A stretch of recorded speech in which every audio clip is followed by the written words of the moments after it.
ನಾನ್ ಬರ್ತಿದ್ದೀನಿ ಚಿನ್ನ. ನಾನ್ ಬರ್ತಿದ್ದೀನಿ ಚಿನ್ನ. ಅಭಿಮಾನಿಗಳಿಗೆ ಗುಡ್ ನ್ಯೂಸ್ ಕೊಟ್ಟ ನಟ ದರ್ಶನ್. ಹೌದು, ಮಿಲನ ಪ್ರಕಾಶ್ ನಿರ್ದೇಶನದ ಡಬಲ್ ಸಿನಿಮಾ ತೆರೆಗಪ್ಪಳಿಸಲು 10 ದಿನಗಳು ಮಾತ್ರ ಬಾಕಿ ಇದೆ. ಈಗಾಗಲೇ ಅಭಿಮಾನಿಗಳು ಸಂಭ್ರಮಾಚರಣೆ ಶುರು ಮಾಡಿಕೊಂಡಿದ್ದಾರೆ.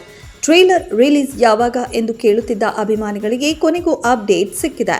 ಕೊಂಚ ತಡವಾಗಿದ್ರೂ ಜಬರ್ದಸ್ತ್ ಆಕ್ಷನ್ ಪ್ಯಾಕ್ಡ್ ಝಲಕ್ ಸಿದ್ಧವಾಗಿದೆ. ಸೋಷಿಯಲ್ ಮೀಡಿಯಾದಲ್ಲಿ ಈ ಬಗ್ಗೆ ಅಧಿಕೃತ ಮಾಹಿತಿ ಲಭ್ಯವಾಗಿದೆ. ರೇಣುಕಾಸ್ವಾಮಿ ಪ್ರಕರಣದಲ್ಲಿ ದರ್ಶನ್ ಜೈಲು ಸೇರಿದ್ದಾರೆ. ಹಾಗಾಗಿ ಅವರ ಅನುಪಸ್ಥಿತಿಯಲ್ಲೇ ಡಬಲ್ ಸಿನಿಮಾ ತೆರೆಗೆ ಬರ್ತಿದೆ. ಪತ್ನಿ ವಿಜಯಲಕ್ಷ್ಮಿ ಹಾಗೂ ಸಹೋದರ ದಿನಕರ್ ಚಿತ್ರತಂಡದ ಪರ ನಿಂತಿದ್ದಾರೆ. ಚಿತ್ರದ ಪ್ರಚಾರ ಕಾರ್ಯಕ್ರಮಗಳಲ್ಲಿ ಭಾಗಿಯಾಗುತ್ತಿದ್ದಾರೆ. ದರ್ಶನ್ ಸೋಷಿಯಲ್ ಮೀಡಿಯಾ ಖಾತೆಗಳನ್ನು ಅವರ ಸಲಹೆ ಮೇರೆಗೆ ಪತ್ನಿ ವಿಜಯಲಕ್ಷ್ಮಿ ಹ್ಯಾಂಡಲ್ ಮಾಡ್ತಿದ್ದಾರೆ. ಟ್ರೇಲರ್ ರಿಲೀಸ್ ಅಪ್ಡೇಟ್ ಕೂಡ ದರ್ಶನ್ ಸೋಷಿಯಲ್ ಮೀಡಿಯಾ ಖಾತೆಗಳಲ್ಲಿ ಪೋಸ್ಟ್ ಮಾಡಲಾಗಿದೆ. ನಾನ್ ಬರ್ತಿದ್ದೀನಿ ಚಿನ್ನ.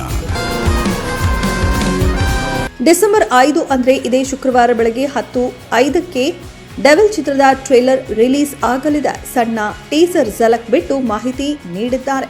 ನಾನ್ ಬರ್ತಿದ್ದೀನಿ ಚಿನ್ನ ಎನ್ನುವ ಡೈಲಾಗ್ ಕೂಡ ಅದರಲ್ಲಿದೆ. ಸುಧಾಕರ್ ರಾಜ್ ಛಾಯಾಗ್ರಹಣ ಹಾಗೂ ಅಜನೀಶ್ ಲೋಕನಾಥ್ ಸಂಗೀತ ಈ ಚಿತ್ರಕ್ಕಿದೆ. ನಾನ್ ಬರ್ತಿದ್ದೀನಿ ಚಿನ್ನ. ಇನ್ನು ಅಭಿಮಾನಿಗಳ ಕೋರಿಕೆ ಮೇರೆಗೆ 1 ದಿನ ಮೊದಲೇ ಡೆವಿಲ್ ಸಿನಿಮಾ ಬಿಡುಗಡೆಗೆ ಪ್ರಕಾಶ್ ಅವರು ಮನಸ್ಸು ಮಾಡಿದ್ದಾರೆ. ಇನ್ನು ಕೆವಿಎನ್ ಪ್ರೊಡಕ್ಷನ್ ಬೆಂಬಲದ ಜೊತೆಗೆ ಸಿನಿಮಾ ಬಿಡುಗಡೆ ಮಾಡ್ತಿದ್ದಾರೆ. ರಾಜ್ಯಾದ್ಯಂತ ದೊಡ್ಡ ಮಟ್ಟದಲ್ಲಿ ಸಿನಿಮಾ ತೆರೆಗೆ ಬರಲಿದೆ. ಚಿತ್ರದ 3 ಹಾಡುಗಳು ಬಿಡುಗಡೆ ಆಗಿದೆ. 2 ಹಿಟ್ ಲಿಸ್ಟ್ ಸೇರಿದೆ. ಮತ್ತೊಂದು ಹಾಡು ಬಿಡುಗಡೆಗೆ ಸಿದ್ಧತೆ ನಡೆಯುತ್ತಿದೆ. ನಾನ್ ಬರ್ತಿದ್ದೀನಿ ಚಿನ್ನ.